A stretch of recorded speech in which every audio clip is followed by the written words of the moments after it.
ಸ್ನೇಹಿತರೆ, ನಾನಿವತ್ತು ನಿಮಗೆ ಅಂದರೆ ಡಿಟಾಕ್ಸ್ ವಾಟರ್ ಅಂದರೆ ಆಲ್ಕಲೈನ್ ವಾಟರ್ ಅಂತ ಕೂಡ ಹೇಳ್ತಾರೆ, ಡಿಟಾಕ್ಸ್ ವಾಟರ್ ಕೂಡ ಅಂತ ಹೇಳ್ತಾರೆ, ಇದನ್ನು ಮಾಡೋದನ್ನು ಹೇಳ್ಕೊಡ್ತೀನಿ. ಇದರಲ್ಲಿರೋ ಉಪಯೋಗ ಏನಂತ ಹೇಳಿದರೆ ಸ್ನೇಹಿತರೆ, ನಾವು ತಿಂಗಳಲ್ಲಿ ಒಂದು ದಿನ ಉಪವಾಸ ಮಾಡೋದು ತುಂಬ ಒಳ್ಳೆಯದು. ನೋಡಿ, ವಾರದಲ್ಲಿ ಒಂದು ಉಪವಾಸ ಕೂಡ ಮಾಡ್ತಾರೆ, ಬಟ್ ತಿಂಗಳಲ್ಲಂತೂ ನಾವು ಒಂದು ದಿನ ಉಪವಾಸ ಮಾಡೋದು ತುಂಬ ಒಳ್ಳೆಯದು.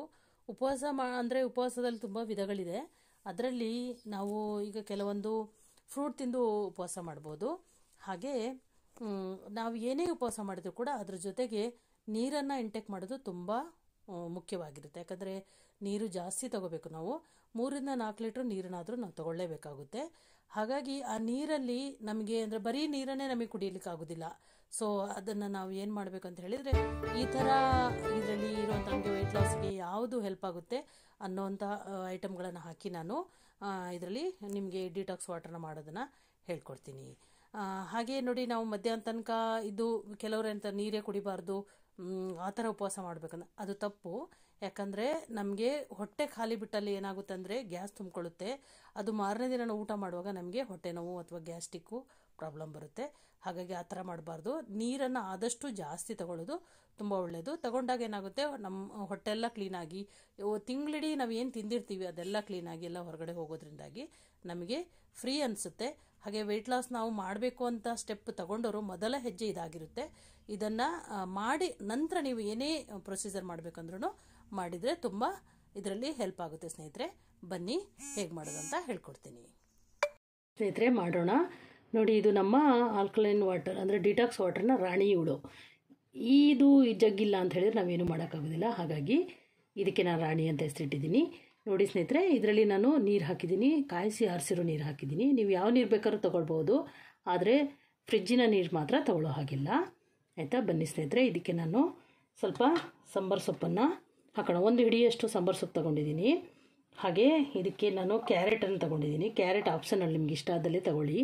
ನನಗಿಷ್ಟ ಆಗುತ್ತೆ ಅಂತ ನಾನು ತೊಗೊಂಡಿದ್ದೆ. ಹಾಗೆ ಇದರಲ್ಲಿ 1 ಹಿಡಿಯಷ್ಟು ಪುದೀನ ಕೂಡ ಹಾಕ್ತೀನಿ. ಹಾಗೆ ಇದರಲ್ಲಿ ಶುಂಠಿನ ನಾನು ಒಂದು 2 ಇಂಚ್ವರೆಗೂ ತೊಗೊಂಡಿದ್ದೀನಿ. ಇದನ್ನು ನಾನು ಕಟ್ ಮಾಡಿ ಗುದ್ದಿ ತೊಗೊಂಡಿದ್ದೀನಿ ಸ್ನೇಹಿತರೆ. ಯಾಕಂತ ಹೇಳಿದರೆ ನಾವು ಇದರ ರಸವನ್ನು ಬಿಡಲಿ ಅನ್ನೋ ಕಾರಣಕ್ಕೆ ನಾನು ತೊಗೊಂಡಿದ್ದೀನಿ. ಹಾಗೆ ಇದರಲ್ಲಿ ನಾವು 1 ಹಿಡಿಯಷ್ಟು ಸೌತೆಕಾಯಿನ ಕೂಡ ತೊಗೊಂಡಿದ್ದೀನಿ. ಸೌತೆಕಾಯಿ ಹೋಳುಗಳು ನಾವು ಸ್ವಲ್ಪ ದೊಡ್ಡದಾಗಿ ಮಾಡ್ಬೋದು, ಬಟ್ ಸಣ್ಣದಾಗಿ ನಾವು ಮಾಡಿರೋ ಉದ್ದೇಶ ಏನಂತ ಹೇಳಿದರೆ, ಇದು ನಾವು ಕುಡಿಯುವಾಗ ನಮ್ಮ ಬಾಯಿಗೆ ಸಿಗಲಿ ಅಂತ. ಸಿಕ್ಕಾಗ ನಾವು ಅದನ್ನು ಅಗೆದು ಕೂಡ ತಿನ್ಬೋದು. ಇಷ್ಟ ಇದ್ದರೆ ತಿನ್ಬೋದು, ಇಲ್ಲಾಂದರೆ ಏನು ತೊಂದರೆ ಇಲ್ಲ. ಯಾಕಂದರೆ ಇದನ್ನು ನಾವು 4 ಗಂಟೆ ಕಾಲ ಇದನ್ನು ನಾವು ಇಡ್ತೀವಿ. ಹಾಗಾಗಿ ಆಗ ಅದು ಎಲ್ಲ ರಸ ಅದರಲ್ಲಿ ಬಿಟ್ಟಿರುತ್ತೆ. ಇಷ್ಟ ಆದವರು ತಿನ್ಬೋದು. ಮತ್ತು ಲಿಂಬೆಹಣ್ಣು ನೋಡಿ, ಲಿಂಬೆಹಣ್ಣನ್ನು ನಾನು ಸಾಮಾನ್ಯವಾಗಿ ಹಾಗೆ ಕಟ್ ಮಾಡಿ ಹಾಕಬೇಕು ಅಂತಾರೆ, ಬಟ್ ಇದಕ್ಕೆ ನಾನು ಹಿಂಡ್ತೇನೆ. ಯಾಕಂದರೆ ಹೇಳಿದರೆ ರಸ ಅದರಲ್ಲಿ ಬಿಡಲಿ ಅಂಥೇಳಿ. ಹಾಗೆ ಹಿಂಡಿದ ನಂತರ ಅದರ ಸಿಪ್ಪೆ ಕೂಡ ನಾವು ಎಸೆಯುವಾಗಿಲ್ಲ, ಇದರಲ್ಲೇ ಹಾಕಬೇಕು. ನೋಡಿ, ಈ ಥರ ಇದರಲ್ಲೇ ಹಾಕಬೇಕು. ಎಲ್ಲ ಹಾಕಿದ್ದೀನಿ. ಇದರಲ್ಲಿ ಹಾಕಿದ ಮೇಲೆ ನಾವು ಇದನ್ನು ಮುಚ್ಚಳ ಮುಚ್ಚಿ ಚೆನ್ನಾಗಿ ಒಂದು 4 ಗಂಟೆ ಕಾಲ ಅದು ನೆನೆಯಲಿಕ್ಕೆ ನಾವು ಬಿಡಬೇಕು. ಇದನ್ನು ನಾವು ನಾಳೆ ದಿನ ನಾವು ಉಪವಾಸನ ಮಾಡ್ತೇವೆ ಅಂತ ಹೇಳಿದರೆ ರಾತ್ರಿ ಮಾಡಿಟ್ರೆ ಇನ್ನೂ ತುಂಬ ಒಳ್ಳೆಯದು. ಯಾಕಂದರೆ ನಾವು ಬೆಳಗಿಂದನೇ ಇದನ್ನು ಕುಡಿಲಿಕ್ಕೆ ಸ್ಟಾರ್ಟ್ ಮಾಡ್ಬೋದು. ಹಾಗೆ ಹಗಲಲ್ಲಿ ಮಾಡಿದ್ದಾದರೆ ಇದನ್ನು 4 ಗಂಟೆ ಕಾಲ ನೆನೆಯಲಿಕ್ಕೆ ಬಿಡಬೇಕು. ಆನಂತರ ಇದು ಕುಡಿಯೋಕ್ಕೆ ತಯಾರಾಗುತ್ತೆ. ಇದನ್ನು ನಾವು ಗ್ಲಾಸಲ್ಲಿ ಹಾಕ್ಕೊಂಡು ಸಿಪ್ಪಾಗಿ ಕುಡಿಬೇಕು. ಹಾಗೆ ಇದನ್ನು ಕುಡಿದು ಖಾಲಿಯಾದ ನಂತರ ಬೇರೆ ನೀರನ್ನು ತಗೊಳ್ಬೇಕು. ಯಾಕಂದರೆ ಇದರಲ್ಲಿ ಈಗ ನಾವು 1.5 ಲೀಟ್ರ್ ನೀರನ್ನು ಹಾಕಿದ್ದೇನೆ. ಹಾಗೆ ಉಳ್ದ ನಾವು ಇನ್ನೊಂದು 2 ಲೀಟ್ರ್ ನೀರನ್ನು ನಾವು ಬೇರೆ ನೀರನ್ನು ಕುಡಿದು ನಮ್ಮ ಉಪವಾಸನ ಕಂಪ್ಲೀಟ್ ಮಾಡ್ಬೋದು. ಉಪವಾಸ ಅನ್ನೋದು ಬರೀ ವೆಯ್ಟ್ ಲಾಸಿಗೆ ಮಾತ್ರ ಅಲ್ಲ, ಇದು ನಮಗೆ ನಾವು ಚೆನ್ನಾಗಿ ಆರೋಗ್ಯವಾಗಿರಲಿಕ್ಕೆ ಕೂಡ ತುಂಬ ಹೆಲ್ಪ್ ಆಗುತ್ತೆ. ಹಾಗಾಗಿ ತಿಂಗಳಲ್ಲಿ 1 ದಿನ ಉಪವಾಸನ ಮಾಡಿ ಅಂತ ಈ ಮೂಲಕ ಕೇಳ್ಕೊಳ್ತೀನಿ. Thank you so much. ಸ್ನೇಹಿತರೆ, ರೆಡಿಯಾಗಿದೆ.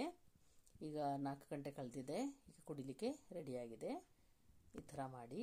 ಹಾಗೆ ನಿಮಗೆ ಈ ವಿಡಿಯೋ ಇಷ್ಟ ಆದಲ್ಲಿ ಲೈಕ್ ಮಾಡಿ, ಶೇರ್ ಮಾಡಿ, ಹಾಗೂ ಸಬ್ಸ್ಕ್ರೈಬ್ ಮಾಡ್ಕೊಳ್ಳಿ ಸ್ನೇಹಿತರೆ. Thank you so much. Healthy food with Geetanjali.